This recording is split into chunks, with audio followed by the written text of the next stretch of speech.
of pre-construction activities, and we will progress through with all of the design plans, and we will be in discussions with the property owners that are directly impacted by the alignment.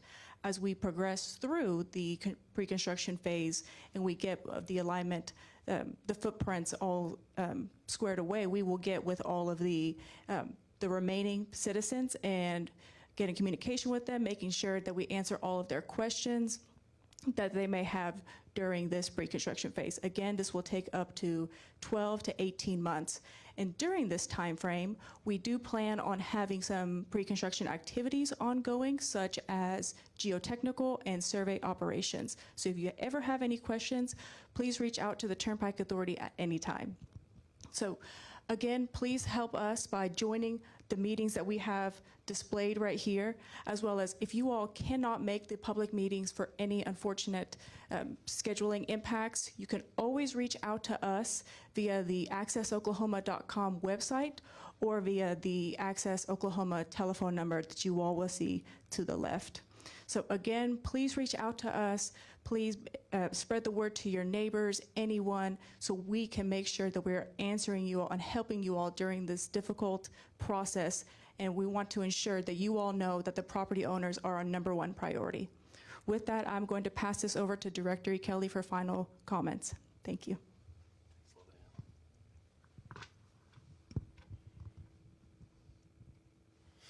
Okay, thank you, Trent and Ladan, for explaining all of that and some of the next steps. Just as they illustrated, this process is currently in the planning phase, and we'll be then transitioning to the pre-construction, just as Ladan discussed, where we'll be developing the plans and developing and establishing what the right-of-way needs are for this project. During the pre-construction phase, we'll work with our local governments, just as Trent described, to establish what resources we can leverage to ensure that we make this infrastructure best serve the locals in the area. Also during that time, we'll be working on relocating utilities. We'll be performing some of the environmental studies, which will all need to be complete prior to going to construction and moving into that construction phase, which is really the last thing before you cut a ribbon, right? So just as Trent said, we're planning to open the north section of this, so that's from the east-west connector down to State Highway 9 in 2032, and the section further south that goes from Highway 9 down to I-35 in 2034. Ladan mentioned that it was to the left. It's to our left. It's to your right are the websites and an email address and a phone number for anybody that might have questions or want to reach out to us. And with that, I'd like to answer any questions that the media might have. What is the cost of the new alignment, and what was the cost of the original alignment? So the question that we have is, what was the cost difference between the new alignment and the old alignment? Do you have an estimate on that? David, you want to talk? I think at this point in time, we're assuming it's the same. Yeah, I think so. At the basis, whenever we first announced the 2022 alignment, the one that was closer to the lake, most of those estimates were based on a per mile cost.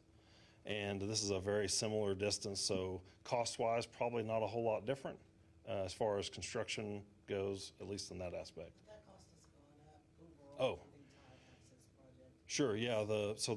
The follow-up question that I've received is lends itself to inflation. So when we first announced the program, it was $5 billion, 15 years. When we took into account the astronomical inflation that occurred over the last, well, it hadn't been so bad the last year, but the 4 years prior to that, that's what that $8.2 billion is, and that's all encompassing of the entire access plan. So that includes widening a huge section, huge piece of I-44, includes some pavement rehabilitation, includes new interchanges all over our network, includes widening the Kilpatrick and some work on the creek turnpikes. So all of that inclusive is 8.2, and we still think we're within that. So what was the cost originally for the South Extension? And can you tell me what it is now? Do you know it? Okay, so the question is, what's the difference in price between the original announcement and today? Thank you, Director. So As the director and the chief engineer have mentioned, the alignment in length is about the same. And we have gone through with our financial risk analysis, and we do this quarterly. And we have programmed the South Extension for the openings on 2032 and 2034. So with those costs and the timeframes for inflation and contingencies, the amount still remains over $1 billion for the South Extension Turnpike. So it started off at over 1 billion, and you're still calculating it out over 1 billion? That is correct, yes. Okay, I mean, is it a higher over on that, or, I mean, how much over is it now compared to originally? As we're going through the pre-construction phase of this alignment, we will be able to determine what the exact costs are, and we will be able to provide an answer. We will be able to give the exact at that time. But the pre-construction phase does determine that. I have a question. What can homeowners expect at these meetings? So starting tomorrow, the one Saturday, when people come, what are they going to be, sort of greeted by? Yeah, repeat the question. Go ahead. So the question was, what did the property owners are expected for the public meetings? So the public is expected to have, we expect the public to provide us any questions or comments, and we are there to assist them on these next steps. And what these next steps are like we will have the pre-construction plans, or how are they impacted, or are they going to be like a piece of their property or the total property? We will go through all of those steps with them and give them options with our right-of-way agents. Now, you said 75 homes. Is that an exact amount, or can that possibly change? Go ahead, Trent or Dan. So the question was, is the 75 homes an exact, or is it subject to change? So yes, it is subject to change as we go through the pre-construction phase of the alignment. There can be some shifts that are ongoing, and there are negotiations that happen with the right-of-way teams. So that number can go up or go down, but the 75 is the general number. Yes. Let me highlight just one thing. So when property owners take a look at this map, and you can see a much more detailed map will be shown on our website that you can zoom into. It's GIS, so you can zoom all the way down to a much closer level. But still, people have questions. They see a line on a map. They don't know exactly what that means. What you come to these meetings for is to learn maybe one of three different things. I'm still not affected. Maybe it's you've got a new neighbor, the Turnpike Authority, or maybe you need to be paying attention to the right-of-way acquisition process. That's what the goal is, or maybe it's in the in-between where we just don't know that yet. There's a lot of survey work that's been done to this point. We've done aerial survey. There will be ground survey that Ladan talked about that will really true this up and establish exactly what that right-of-way line needs to be. Along the same lines, the second question about the number of homes, that lends itself to the same thing. You don't know until you've done the survey. The other thing that occurs, which most recently happened to us on the Kickapoo Turnpike, is we may have been in somebody's total back pasture, and when we are making these estimates, we assume that is not a home impacted. Through the right-of-way negotiation piece, where the property owner says, look, I use this property for this. It's no longer going to be usable for that for me. I want to get out of this house. I want to move. They've been able to negotiate with the Turnpike Authority as willing sellers to sell that. So through that process, sometimes that number can go up. Will any businesses or schools be impacted as well with that in the assessment?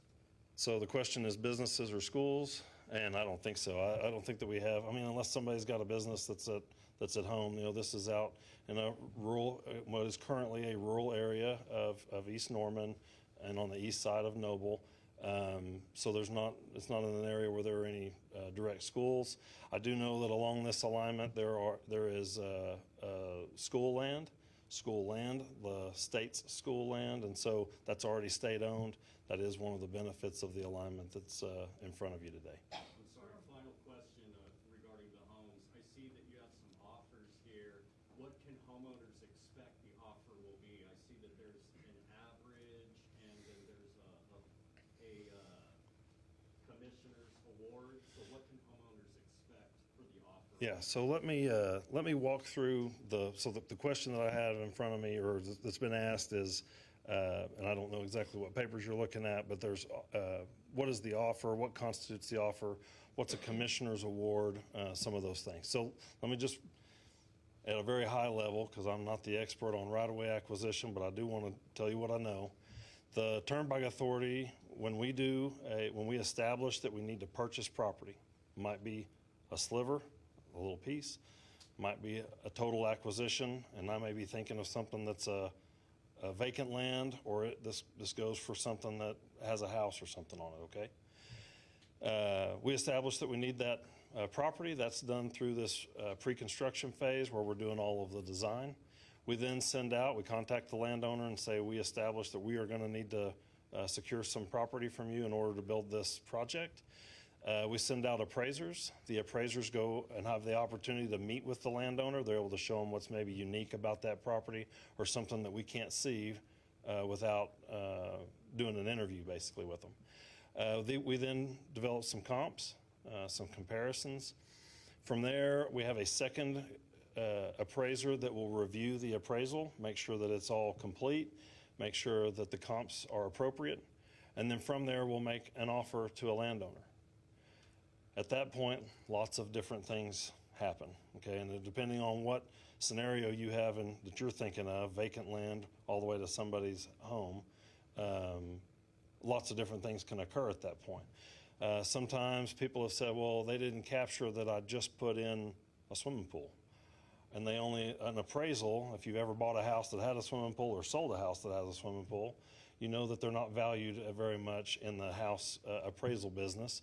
But if you just put it in and you haven't even swam in it yet, maybe, then you have a stack of receipts for what that cost. And maybe you put in a $60,000 swimming pool, then you need to be compensated for that. And the Turnpike Authority, I'm here to tell you that we're going to make somebody whole. Other things that can occur, kitchen remodels, bathroom remodels, things that they've had to do to their house or have recently done to their house that are different than a comp that is just a recently sold property. That is called, when we talk about negotiation, that's what I'm talking about being negotiation, where somebody says, I think you owe me more money for this, and the Turnpike Authority is able to account for that, and if we can, and if it makes sense, then we're able to make an offer or make a counter offer based on that. The second piece that you asked about, and this is a long answer, but it needs to be, the second piece that you asked about talked about the Commissioner's Award. The only time it ends up at a Commissioner's Award is if it ends up going through the condemnation process, and that can happen for, again, lots of different reasons.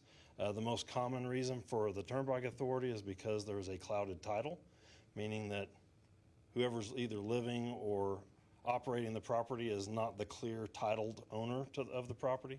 So sometimes we have to go through that condemnation court process in order to establish who the legal and rightful owner is, just so we know who to negotiate with. During that process, they'll appoint commissioners, which are typically area appraisers or realtors, and they'll establish an appraisal for that property. At that time, the Turnpike Authority can put that money up at the court, and then it will move into the rest of the phase of that process if it needs to. The Turnpike Authority is committed to negotiating all the way to the courthouse. Even after it goes into condemnation, we continue to try to negotiate to a settlement. That's why we're so successful, more successful than, well, just about anybody else I know that buys property. Congratulations. Quick question. You mentioned that you're trying to divert traffic from I-35, and you're probably better at maps than me. Can you give me a couple examples of the type of traveler, like their start point A to end point B, that this south loop would keep off I-35? Yeah, so the question is around the traffic, the anticipated traffic that will use this new route, right? Well, yeah. Well, you specifically said divert from I-35, and I'm curious who would be on I-35 and instead use this? Oh, sure, okay. So the question that I've got, and I got a lot of people probably watching from homes here, so I got to repeat some of these questions. I don't know that it's getting picked up, but who's going to use the route, and that I stated that this is going to divert some traffic, relieve some congestion on I-35, and there's no doubt in my mind that it'll do that, but I'll illustrate it. So I-35 again is down here at the bottom of this map, and this new turnpike goes east across the Canadian River, then ties into the east-west connector, which then ties in just off the top right corner of this map to the Kickapoo Turnpike and to I-40. From there, it cuts north. The Kickapoo Turnpike goes north up to I-44. In Oklahoma, the largest freight corridor in our state where shipments come in typically are on I-35. It's our number one corridor. It's the heaviest on national maps, anything you look at in Oklahoma. A lot of those goods are not just trying to get from the Dallas, from the Texas area to Oklahoma City. They're not just destined for Oklahoma City. And so it's the people, it's the freight that's trying to go maybe east, maybe they're trying to get toward Shawnee out on I-40, or maybe they're trying to go northeast toward Tulsa, St. Louis, Illinois, Missouri, the northeast part of our country that use I-44. That's the traffic that we see on the Turner Turnpike every day. So what we're saying is that today, I-35 is congested. It's not congested all day. It's very congested in the morning. I'm going to say somewhere between 7 and 9 a.m. And then it's usually pretty congested at lunch. Didn't used to be. And then it's very congested in the afternoons when people are trying to get home from work from Oklahoma City back down south. What we're saying is that over time, not tomorrow, but over the next 20, 30, 40 years, traffic is going to continue to grow. I've heard the city of Norman say they need to build 22 or 23,000 more homes. When they talk about that, they're not talking about building homes that don't have garages. There's more people, more cars, more need for traffic, and more traffic demand on the south side of our metro area. We're just saying that there's going to be some traffic, and it's not everybody, and it's not a direct route. If you're trying to get from the town of Washington to downtown Oklahoma City, taking the turnpike may not be the fastest way around. But in the future, it might be the only way that's not completely at gridlock. And so that's what we're saying. We're providing an alternative for traffic. Well, I guess my question is, you said it would divert, this has been sold since the beginning, of diverting traffic out of the crossroads of America, right? But I feel like, Google Maps shows me if I'm coming from Dallas, if I'm driving a big rig and I'm going to Tulsa, or I'm going to St. Louis, or I'm going to Minneapolis. Takes you up 69, doesn't it? Right. And So, yeah. So the question is, mapping out of Dallas, and you map from Dallas, have you tried Fort Worth? Just a few miles, just 60 miles to the west, I think. Try mapping from Fort Worth, and you'll see that today it's a toss-up really between taking I-35. And I'll also tell you that if you map that using Waze or one of these intelligent mapping systems that is predicting the traffic that's ahead of you, it'll map you a different way depending on the time of day that you're going to make the drive. If you've used Waze or Google Maps, you can put in the time you want to be someplace and it'll tell you when you need to leave. And that changes based on the traffic that it anticipates that there's going to be. What I'm saying is that I-35 splits right there around Fort Worth. And yeah, if you're over in downtown Dallas and you map to the northeast, absolutely 69 is the most direct route. But if you're over on the west side and that traffic is growing, I-35 south of the Red River is already being widened by the state of Texas. They're adding additional lanes. This is something that we don't have the ability, we being the state, the DOT does not have the ability to widen I-35 through more Norman. How many homes were originally going to be needed for the original route? And is there overlap between that first list of potential home buyouts and the new one? So no, so we comparing apples to apples. So the question that Steve's asking is number of homes on the south extension. We said 75 today. What was the number of homes in the previous design? The answer to that is 75, or an approximate number. And again, it goes back to the questions that I was asked earlier about, that's an estimate because we have the ability to negotiate to acquire, if we need to, additional properties. But this is a totally different list of homes? Yeah, right, yeah, different list, yes, sir. Is the pecan tree neighborhood among those that will be impacted? I don't know that, I'm not familiar with that. Do you ask if there's a location for the pecan tree? Yeah, do you have exactly the location It was on or an page address? 3 Yeah. of the original And again, when we get into this, that's what the homeowners meetings are for, is so that we're able to get it down to it on an individual property owner level. And that's why we have these set up starting tomorrow.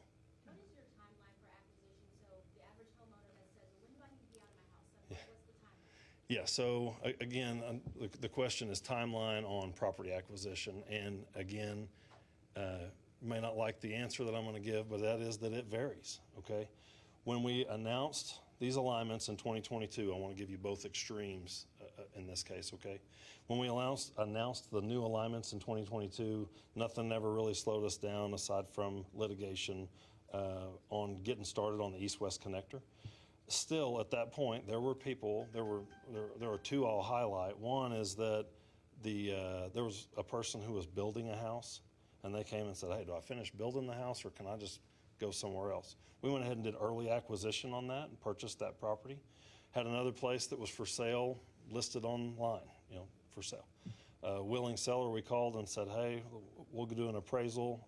Would you sell to the Turnpike Authority? They said, sure. We bought properties. Altogether, we did 9 of those early, what we called special case early acquisitions. That was pretty successful. We were able to get some people that were maybe held in really a different type of limbo purchased. We also did some early acquisitions on some unique properties where we knew they were going to be impacted. They were able to then do long-term leases on the property. And then fast forward and contrast that, still the same alignment, we're still purchasing properties today. So we closed on some in 2022. We're still working to purchase properties today. For this south extension piece, ideally, we want to be able to do some of those early acquisitions, in the next, it'll be at least 6 months, probably in the next 12 to 18 months. But where we will know the property lines and where we'll be able to move forward with all the acquisitions will be in that 18-month time frame. Outside of that, The overlap, you're talking north, because there is some in south. right? Yeah. So there are the properties that we're talking about. Let me get this off here. What a cord here. Okay. So the properties that we're talking about, when we talk about property owners and homeowners, what we're narrowing in on is, as Trent stated, we're talking about a 500-foot wide piece. This is a mile. This is 5,280 feet, okay? So we're talking about 500 feet wide. The Kickapoo Turnpike at its widest is about 600 feet, not around an interchange. At its narrowest, it's probably 250, 300 feet. Relatively narrow. So we're saying today, since we haven't done all that survey, 500 feet. The homeowners that we are really wanting to speak to are the ones right along this line in East Norman and down here on the east side of Noble, down toward Purcell. The chief engineer mentioned it could handle 80 miles per hour. Is that going to be the speed limit? So the question is speed limit. A little bit of remains to be seen, and so I want to give a little bit of variance here on what we typically see as being a high-speed corridor versus one of our more rural turnpikes like the Kilpatrick or the Creek. They depend on how many interchanges there are, the amount of traffic that's coming in and out of the alignments. Also, it can depend on the amount of traffic that's on it. So if you look at the Kickapoo, not a lot of interchanges. Built in a rural area, not a lot of traffic yet, and still growing. So speed limit's 80 miles per hour on it. As we see traffic begin to grow, we'll reevaluate that in the future. So it really remains to be seen how many interchanges we build. What our chief engineer was referring to is the design. The design will be for 80 miles per hour. That means relatively straight and relatively flat. That's what that translates to. 4 lanes? Yes, 4 lanes. Yeah, divided with a grass median in the middle. Just compared to the Kickapoo, that's the typical section, what we call a typical section. That's what it would probably look like. And moving it 2 miles west roughly, do you still have to submit this to the Bureau of Reclamation for federal approval, or? Yeah, so the Bureau of Rec, in their rejection of us crossing their fee title land out at the lake, which was, again, over here, closer to the lake, When they rejected that, in that same rejection, they said that they'd work with us on getting permission to cross their easements. Any stream that flows into Lake Thunderbird is one of those easements. It's the same thing I think that property owners have to go through. If you're wanting to build a new driveway to your house or something, you have to get permission to cross those easements. Same thing. So you don't need additional approval, but for just. Yeah, we'll have to have permission to cross the easements, yes, sir. But not approval like to use, it's not the compatibility comparison that we had to do in 2022. So of the proffers that you required for the old alignment, how many were those and what's gonna happen? On the south extension of the property, okay, so we haven't purchased any property for the south extension, the alignment that was shown in 2022. The one that's just been updated today, we haven't purchased any properties along that south extension. That's why we've tried to get to this point, and that's why it's been a shame that we've been delayed to this point, because we've left so many people in limbo. I wish we could have gotten this drawn a little bit sooner, been able to move forward on that piece a little quicker. So what's the traffic count gonna be daily, once this is fully open? I don't have, so the question is, what's the ADT going to be whenever it opens? We have a number that's in our traffic and revenue study for the last time that we went and sold bonds. I have to get you that number. That's going to be for the old alignment. Not that it's going to change much for this, but we will be updating that. But I can get you the old one, which will be very similar. Will there be an effort to build access roads with this? So the question that's been asked is, will there be an effort to build access roads?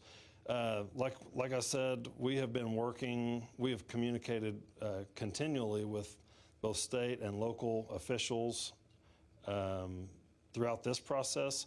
Now that we have shown and shared this new alignment, this new and final alignment, we'll be able to work with the city or county or both in any location to see where maybe additional interchanges need to be, maybe where there's a sewer line that needs to be replaced or a water line that needs to be enhanced, things like that that are going to happen that we may be affecting with our construction anyway. We'll work with those locals to try to provide those extra enhancements if we can leverage those resources. But will the Turnpike Authority be trying to do an access road like it did on East West? So the question is, and I'm going to try to capture it exactly, will the Turnpike Authority be trying to get access roads? The Turnpike Authority was never trying to get any access roads. So the county, okay. Yeah, we were never trying to get any access roads. We proposed that early on. That's based on conversations we had early with city and county officials. Thought that was best. Obviously, we got into a back and forth with the city about whether they were going to be able to ask for that or were willing to operate and maintain those frontage roads. The county stepped up, provided some vision, and asked for some interchanges and some frontage roads, and so far we've included those in the design since then. So what I'm hearing you say is if like the city is saying no to an access road, if the county steps up and says we do want an access road, we do the same thing? Yeah, so the question, again, is about access roads and who's requesting them. As I understand it, the county supersedes the city. I don't know a whole lot about that beyond that. The county, when you refer to the east-west connector access roads, the city didn't pass the resolution and the county did. We've been working with the county ever since and before. Other questions? Oh, yeah. So, Mr. Lackmeyer, I want to go back to the alignment question. The area from 77 to I-35 is relatively the same, so those are going to be some of the same property owners that were on the 22 alignment. So, yeah, so I just wanted to clear that up. And then I just wanted to address, as you heard Director E. Kelly talk about the right-of-way process, it is a process, and that is why we're encouraging all the homeowners and landowners to attend these events, because we're going to have those right-of-way professionals there that can help answer their questions whatever that question may be. They've done, this is what they do, this is what they practice. So that's why we're encouraging them to go to these homeowner events or visit the Access Oklahoma or make the phone call. The people that answer those are very professional, caring. They want to get those people the best answers that they can. So with no other questions, I appreciate it very much. Yes, sir. Randomly, just to end it, I'm curious, do you have any opinion on the Regional Transit Authority's proposal for light rail, commuter rail, we have it in Norman? We're in so the questions about light rail, we're in everything, all of the above state. Would love to have a rail line, would love the Heartland Flyer to continue. We need all the things we can get to help move people around. That's what we do.